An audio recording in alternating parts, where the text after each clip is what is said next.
Sin ninguna duda, Hollywood puede ser un lugar muy duro, y tener una carrera exitosa es muy difícil. Pero lo más increíble de todo es lo fácil que un solo error puede costar una trayectoria entera. En este video, hemos preparado un top de 15 películas que arruinaron las carreras de sus protagonistas para siempre. Vamos a conocer las historias de actores y actrices que tenían todo para ser las estrellas más grandes del cine, figuras que estaban en la cúspide o a punto de llegar a lo más alto. Sin embargo, con una simple película o una mala decisión, lo perdieron todo. En algunos casos, las ofertas desaparecieron por completo. Prepárate para descubrir lo cruel que puede llegar a ser esta industria. Prepara las palomitas y comencemos. Puesto 15. En 1997, Cuba Gooding Jr. tocó el cielo de Hollywood al llevarse el Oscar a Mejor Actor de Reparto por Jerry Maguire. Su desbordante energía y carisma lo convirtieron en uno de los nombres más cotizados de la industria. El público y los estudios esperaban que se consolidara como un protagonista dominante en dramas serios o franquicias de alto presupuesto.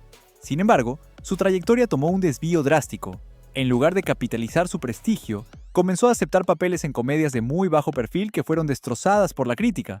El caso más evidente fue El crucero de las locas, en 2002.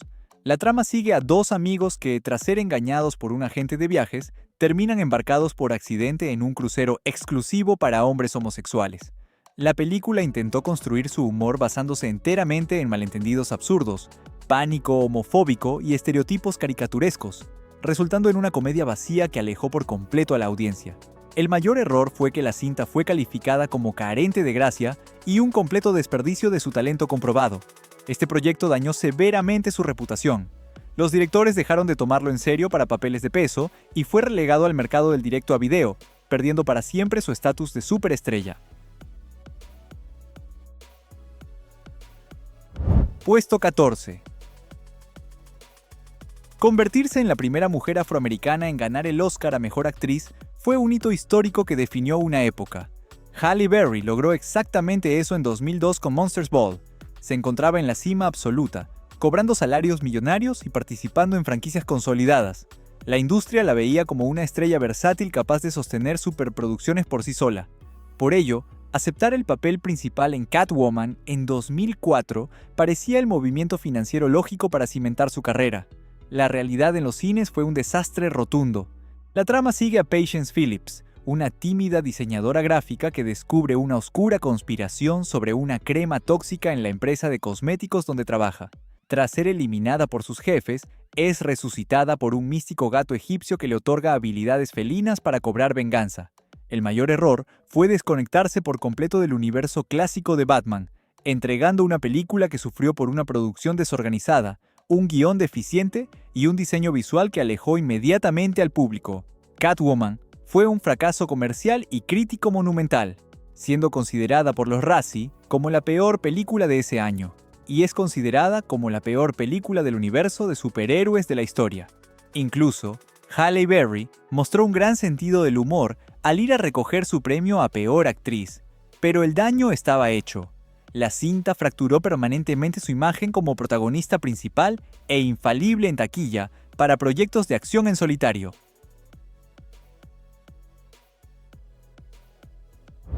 Puesto 13. En la década de los 90, proyectar una actitud rebelde y un estilo marcadamente alternativo era un imán para destacar en la pantalla grande. Lori Petty poseía esa energía magnética natural.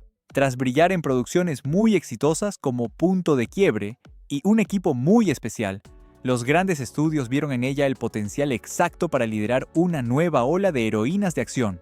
Su oportunidad dorada llegó en 1995 al protagonizar Tank Girl, la ambiciosa adaptación de un cómic británico post-apocalíptico. Había grandes planes para convertir la cinta en una franquicia de varios años. Ambientada en un futuro árido donde el agua está controlada por una corporación tiránica, la trama sigue a una antiheroína irreverente que lidera una rebelión a bordo de un tanque modificado.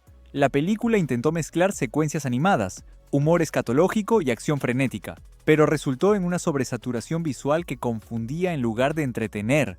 El problema principal radicó en que el corte final resultó ser demasiado caótico, frenético y desordenado para la audiencia masiva. La recaudación en los cines fue muy pobre.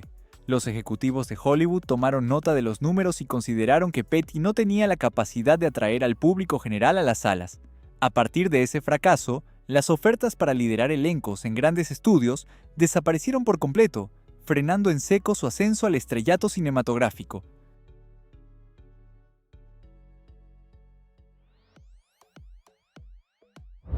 Puesto 12. Convertirse en el ícono absoluto de una generación adolescente suele abrir instantáneamente las puertas de las producciones más costosas del mundo. Alicia Silverstone alcanzó ese nivel de fama en 1995 con la comedia Clueless. Su interpretación la posicionó como la chica de moda, consiguiendo un contrato multimillonario. El siguiente paso en su carrera era integrarse a una franquicia global, por lo que aceptar el traje de Batgirl en Batman y Robin en 1997 parecía una jugada maestra. Warner Bros. Esperaba que ella aportara frescura para atraer al público joven a la saga. En esta entrega, Batman y Robin deben evitar que Señor Frío y Hiedra Venenosa congelen Ciudad Gótica, sumando a la sobrina de Alfred, quien asume el manto de Batgirl.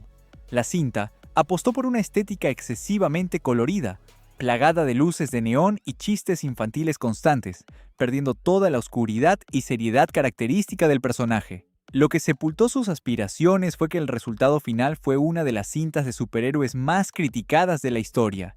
El tono exagerado y el guión infantil hundieron el proyecto de inmediato.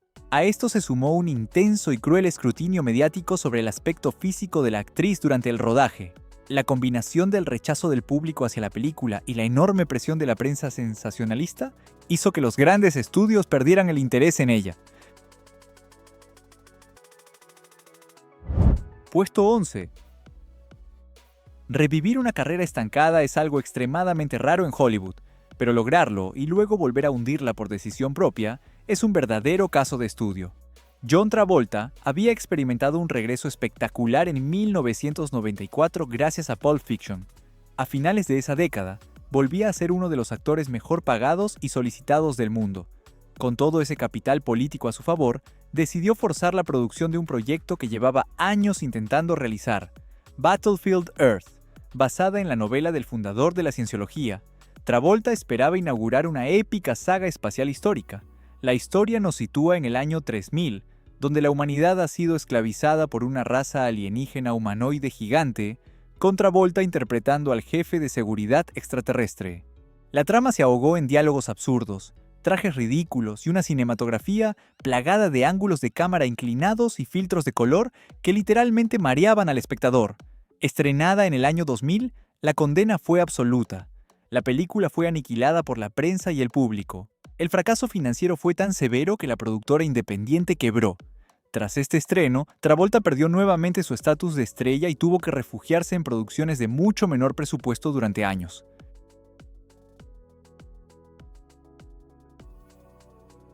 Puesto 10. Ganar el Oscar a Mejor Actor y Mejor Película Extranjera a la vez es un logro que pocos alcanzan, y Roberto Benigni lo consiguió con La vida es bella en 1997, una obra que lo convirtió en una figura reconocida a nivel mundial. Convertido en una figura internacional, decidió utilizar ese inmenso prestigio para adaptar el cuento más famoso de su país, Pinocho. Las expectativas eran altísimas, al punto de convertirse en la producción más cara en la historia de Italia hasta ese momento. Siguiendo fielmente el cuento clásico, la cinta relata las desventuras de la marioneta que cobra vida y anhela ser un niño de verdad. A pesar de contar con escenarios artesanales muy elaborados, la ejecución narrativa fue torpe, y su versión exportada incluyó un doblaje estadounidense completamente desincronizado, que arruinó cualquier atisbo de emoción. La desconexión con el público ocurrió porque Benigni, a sus 50 años, decidió interpretarse a sí mismo como el niño de madera, actuando con una energía desbordante sin usar efectos de rejuvenecimiento. El estreno internacional en 2002 fue recibido con total incredulidad. La cinta obtuvo un 0% de aprobación en críticas estadounidenses. Este rechazo sepultó por completo su prometedora carrera en el mercado global.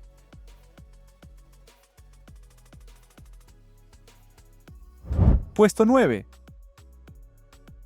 Ser seleccionado para interpretar la caída psicológica del villano más icónico de la historia del cine supone una presión incalculable para cualquier joven actor. Cuando George Lucas eligió al desconocido Hayden Christensen para dar vida a Anakin Skywalker, el mundo entero asumió que había nacido la nueva superestrella de Hollywood. Su misión era compleja: mostrar la transición hacia Darth Vader en las nuevas precuelas de Star Wars. Las expectativas de los millones de fanáticos requerían una actuación absolutamente impecable. Las precuelas narran el descenso de Anakin al lado oscuro, impulsado por el miedo a perder a su esposa y manipulado políticamente por el canciller Palpatine. Si bien las secuencias de acción expandieron la mitología, el romance central carecía de química y el guión obligaba a los actores a recitar líneas antinaturales en entornos completamente generados por computadora. La reacción adversa se desató cuando Christensen entregó el trabajo que el director le indicó, pero la rigidez de los diálogos generó un personaje que la audiencia percibió como quejumbroso y plano. Tras los estrenos de los episodios 2 y 3, el actor fue el blanco principal de una ola de críticas destructivas y burlas por parte de los seguidores de la franquicia. Esta reacción masiva provocó que los directores de casting de otros estudios dudaran de su talento.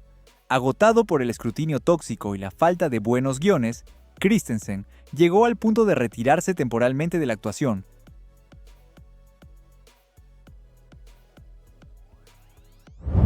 Puesto 8.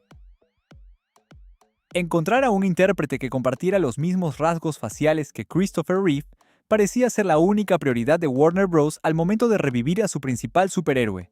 Brandon Routh era un actor de televisión prácticamente desconocido cuando fue seleccionado para protagonizar Superman Returns en 2006. Su asombroso parecido físico con el legendario Hombre de Acero lo convirtió en la herramienta perfecta para una cinta enfocada en la nostalgia. Tras 5 años desaparecido en el espacio, Superman regresa a la Tierra solo para descubrir que Lois Lane ha seguido adelante, y el mundo aprendió a vivir sin él mientras Lex Luthor planea crear un nuevo continente. La película intentó ser un homenaje directo al cine de los años 70, pero terminó siendo una obra excesivamente solemne, dramática y carente de ritmo. El desencanto general se hizo evidente porque Routh cumplió con su tarea a la perfección, ofreciendo una imitación melancólica y respetuosa del Superman clásico. Sin embargo, el público moderno percibió la historia como demasiado lenta y carente de las escenas de acción que el género requería en esa época. Al no alcanzar las enormes cifras de recaudación exigidas, el estudio canceló las secuelas. Routh quedó tan encasillado en esa específica réplica que los directores fueron incapaces de visualizarlo en roles protagónicos distintos, limitándose hacia una carrera secundaria en la televisión.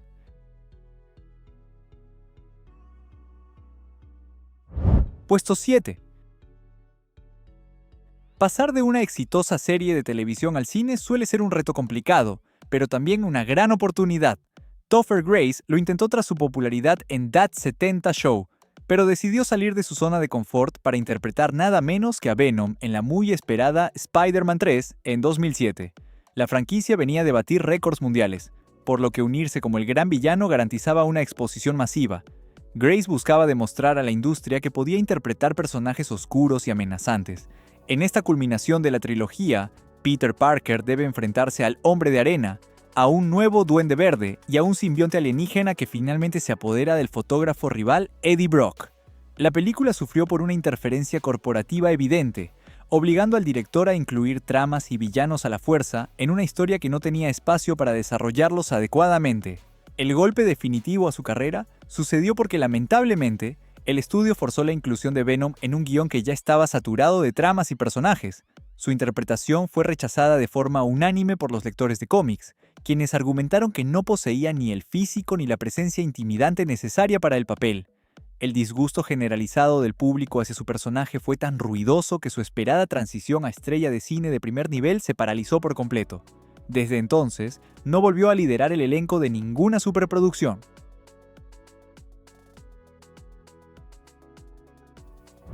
Puesto 6. Poseer una estatuilla de la Academia y una racha de éxitos de taquilla consecutivos es la combinación perfecta para convertirte en la actriz más rentable del mercado. A mediados de la década de los 90, Geena Davis ostentaba ese título de manera indiscutible. Tras protagonizar cintas como Thelma and Louise, su nombre en el cartel garantizaba éxitos mundiales. Aprovechando este momento, se embarcó en la producción de la infame Cutthroat Island de 1995, una epopeya de piratas financiada por Carolco Pictures. El objetivo era crear la cinta de aventuras más espectacular de la década y solidificar a Davis como la gran heroína de acción de su generación. La historia sigue a una intrépida pirata que, junto a un esclavo educado, inicia una carrera contra el tiempo y contra su malvado tío para encontrar las 3 partes de un mapa del tesoro. A pesar de contar con explosiones reales y enormes barcos a escala, la trama era un cliché tras otro, carente de la tensión y el encanto que el género de aventuras marítimas requería para funcionar. Las consecuencias fueron catastróficas. El público simplemente no mostró ningún interés, y la película registró pérdidas financieras tan devastadoras que llevaron a la productora a la bancarrota total. La industria culpó directamente al nulo poder de convocatoria del proyecto, provocando que Davis dejara de recibir ofertas protagónicas de alto presupuesto y cerrando su etapa de dominio en la taquilla.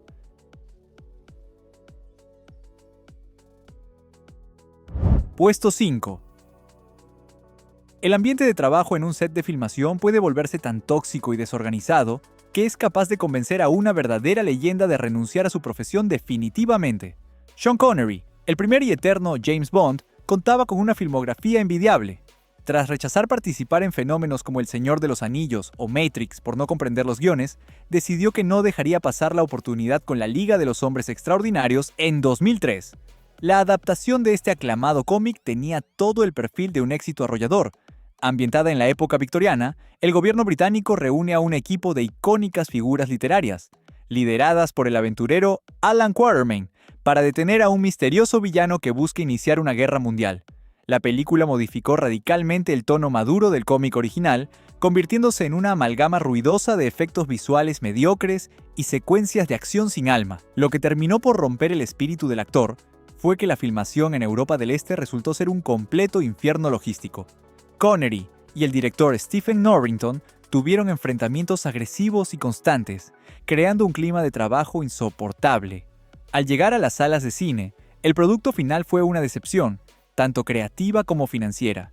El actor escocés quedó tan agotado y profundamente desilusionado con la forma de trabajar en el Hollywood moderno que anunció su retiro definitivo de la actuación en pantalla. Jamás volvió a filmar una película.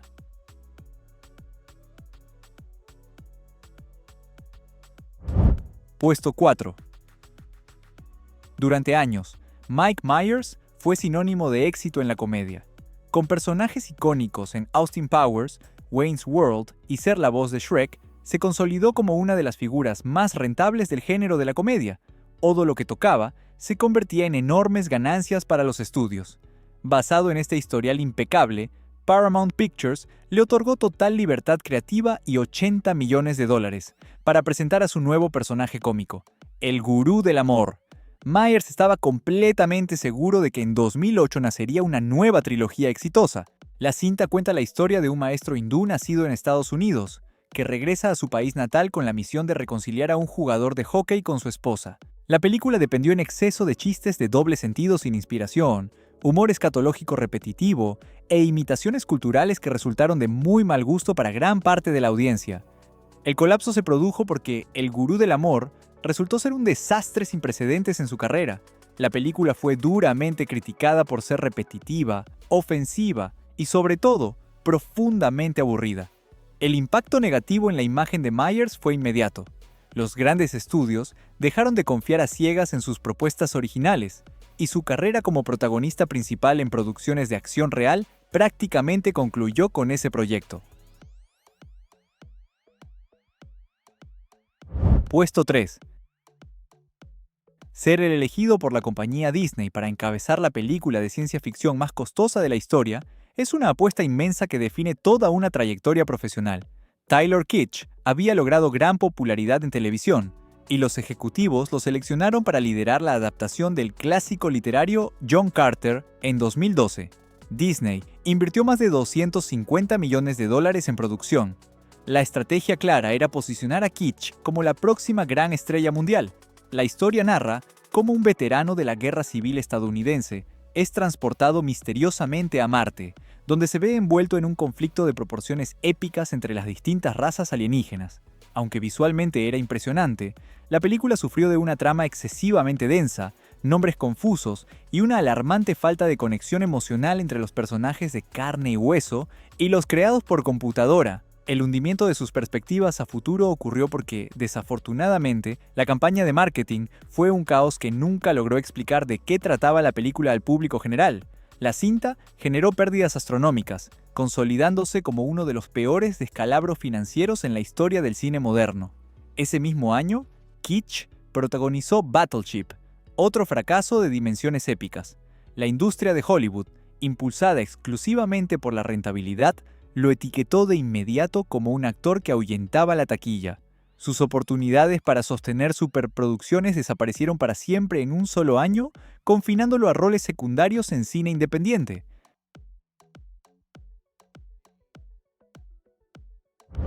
Puesto 2.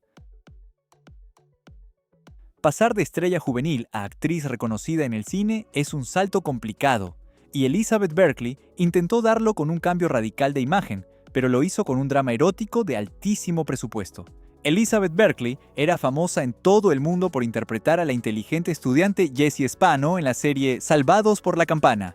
Deseosa de realizar una transición hacia el cine adulto y dramático, aceptó protagonizar Showgirls en 1995. Dirigida por Paul Verhoeven, la expectativa era replicar el éxito provocativo e inteligente que había logrado Bajos Instintos. Se esperaba que Berkley demostrara un rango actoral poderoso. La película sigue a una joven ambiciosa y temperamental que llega a Las Vegas con el sueño de convertirse en la estrella principal del espectáculo más importante de un casino, adentrándose en un mundo de manipulación y excesos. En su intento de ser una sátira mordaz sobre el lado oscuro de la industria del entretenimiento, el guión resultó involuntariamente grotesco y sus diálogos se volvieron motivo de burla instantánea. El veredicto de la industria fue implacable, ya que al estrenarse, la prensa aniquiló la cinta calificándola de vulgar y accidentalmente cómica.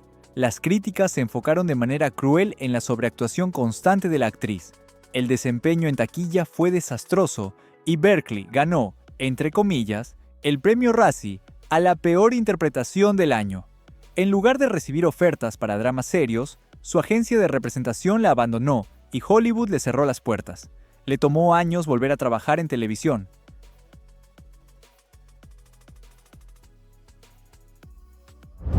Puesto 1.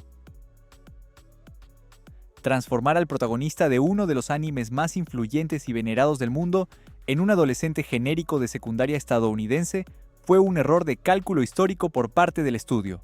Justin Chatwin venía construyendo un perfil sólido tras actuar junto a Tom Cruise en La Guerra de los Mundos. En 2009, la 20th Century Fox lo contrató para dar vida a Goku en la esperada adaptación de acción real de Dragon Ball.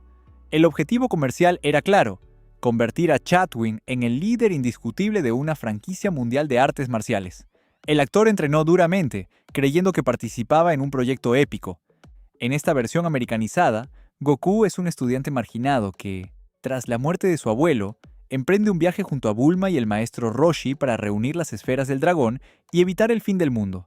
La adaptación despojó a la obra original de toda su mitología, sus espectaculares artes marciales y su espíritu aventurero, reemplazándolos con clichés escolares genéricos que enfurecieron a los fans.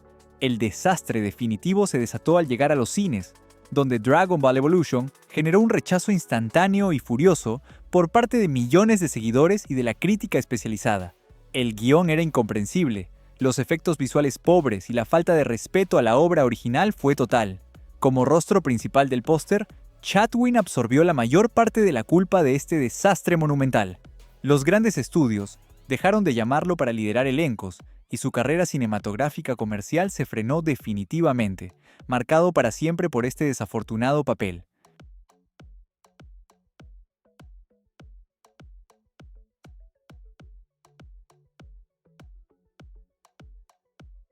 Y hasta aquí nuestro video de hoy. Comenta si estás de acuerdo con este ranking. Y si te gustó el video, te pedimos que le des al botón de me gusta y te suscribas, ya que subimos contenido cada semana. Muchas gracias y hasta la próxima.